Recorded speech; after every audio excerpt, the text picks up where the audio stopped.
แล้วน้ำตก74เนาะน้ำตกบนตองหลาลงไปจุลี่ว่าแต่กันย่อว่าแต่กันย่อสู้ซ่าแล้วว่าแต่กันสู้ซ่ากันจุลี่บ้านเราดูในบ้านเราจีนเลยเนี่ยไปให้เราเนี่ยแต่กันเป็นไงไม่น่าดูไปดูเดี๋ยวเรา Don't let them see the white guy.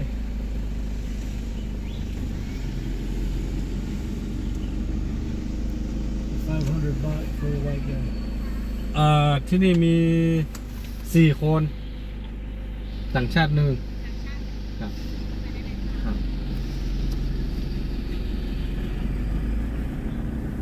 สั้นหน่อย เดี๋ยวเราดูนะ They didn't see the white guy? เดี๋ยวจบกันแล้ว หลายชั้นเนี่ย ตื่นเลยน้ำตกบัวตองเลยเนาะ จุลี่โอเคเนาะก็เลยดูคือจะว่า ไปหาดอนด้วยกาปวยทะ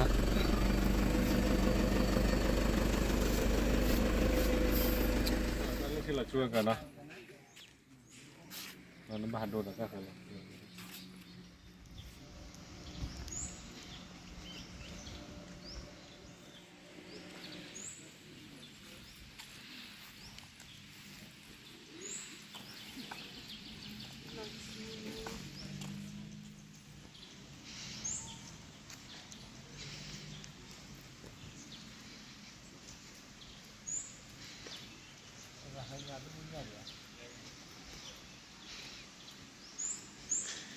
เนี่ยตอนนี้ว่าบื้อเนี่ยเราเนาะเนี่ยปวยไทยดิเนี่ยโพเนาะเนี่ยโพครับเอ๊ะเนาะ เคยลงไปข้างล่างว่าเคยลงไปลงจากหน้าผาเลยนะลงจากลง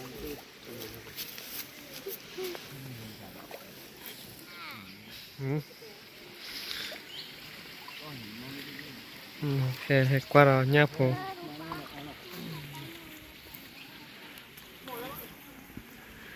็เอาได้ไงแล้วเดี๋ยวจะใส่เท่าไหร่คือใส่ให้10 บาท นั่นเหรอ ป ป ลา ลาเผือก มันเป็นปลาครับเผือกปลาครับ อันนี้ว่าเป็นเดี๋ยวก็ ปลา ต้อง ครับ เรียกว่าปลาเผือก แต่มันก็เป็นตระกูลของปลาครับใช่ไหมเนาะเป็นเล็กกว่าเราร้อนเลยชุ่มมันยัดเจ้าพวกเราแต่แค่นั้นแกเราจุดเริ่มต้นดีแล้วมันเนาะ เดี๋ยวนี้เขามาทำน้ำใหม่นะจุดชมวิว มาเมื่อก่อนมันมีแบบนี้ ปลาก็ไม่ใช่มี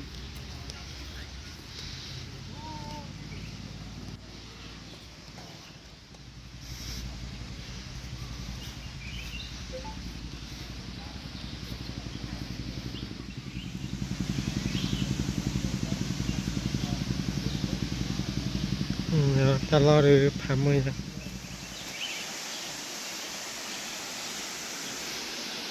ที่ชอชู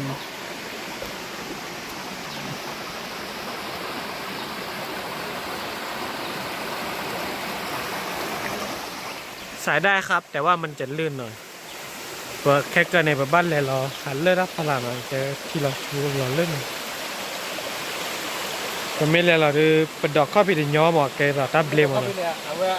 ตับเบลมาจ้ะไม่อ่ะเนี่ยต้องใส่บอกว่ามาแบบปลีนะ ถ้าใครปันเมื่อปันเลยเราน่าจะว่าได้ ถ้าให้บ้านเลยเราเลือกพลังไม่ให้กี่ถ้อยจ้ะอยู่ที่บ้านนี่เราต้องลงไปล่างแล้วขึ้นมาใช่ไหม ขึ้นมาโอเคกว่านะ เนาะถ้าให้ดู เขาจะยึด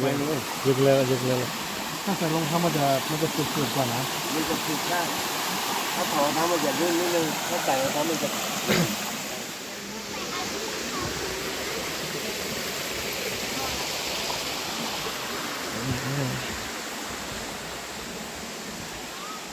ต่อยเรือแกเราจุดชมวิวเนาะควักก่อร้านเรามา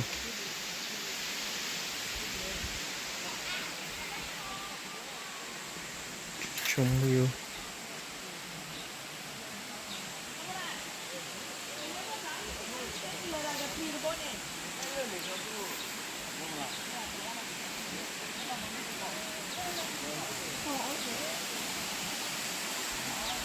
เดินไปแล้วเขาจะปีนขึ้นมามันไม่ใช่ลื่นนะ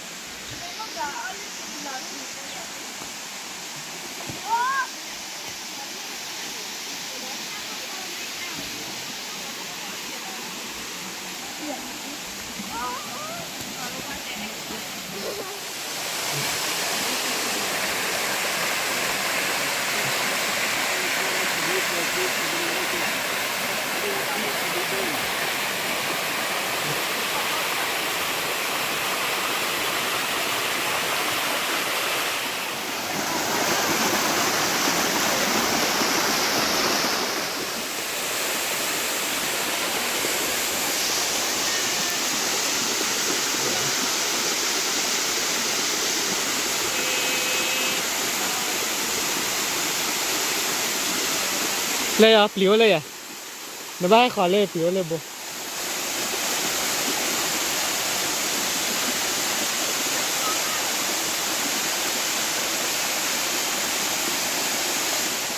เนาะให้มาเกิดให้ทอดเลือดหลักคอ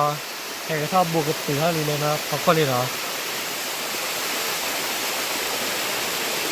อันนี้วัดทอกยอกยอเราหมด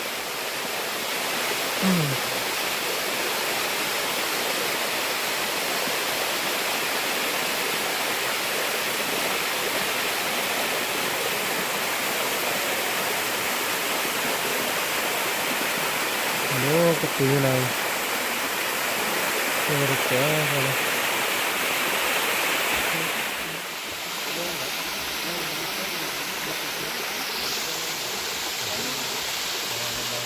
นี่หมอใคร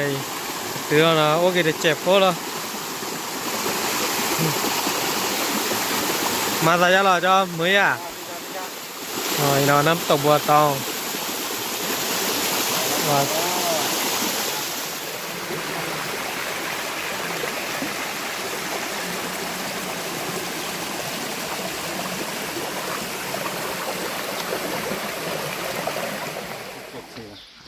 จะที่เราเปล่าเลยหนึ่งค่ะ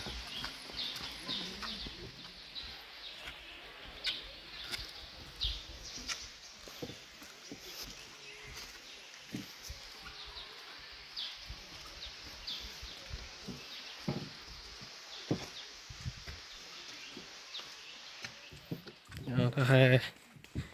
ระหว่างทางน้ำพุจะสีหน่อยแกต่อ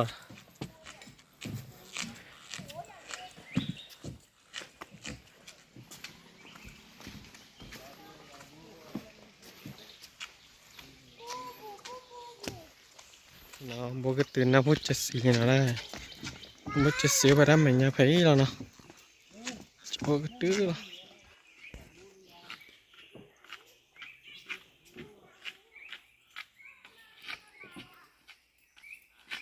น้ำมันสาวสักวันตัวเมีย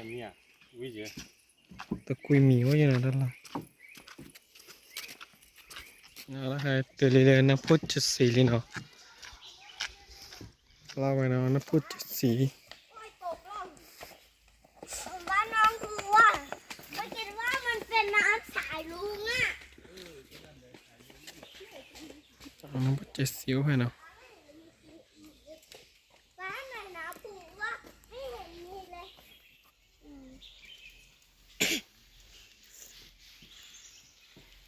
น้ำดินเลยน้ำพุจะสี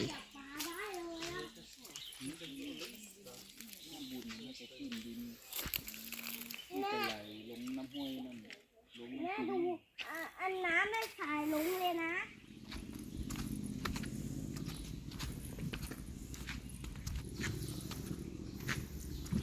ตาบุยจ้ะ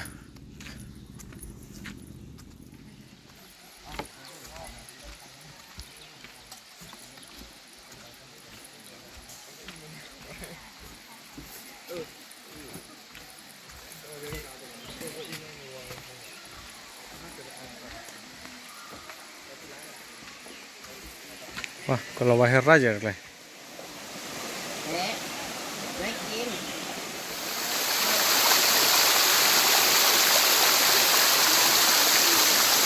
ปโปสนุกไหมปโป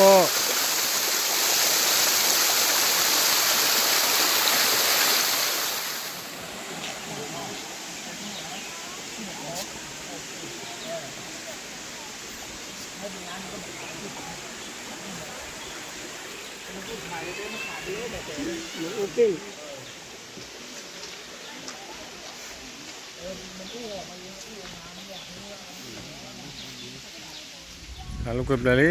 เกี่ยที่เราตัดเลยคิดอ่ะเนาะบ๊ายบาย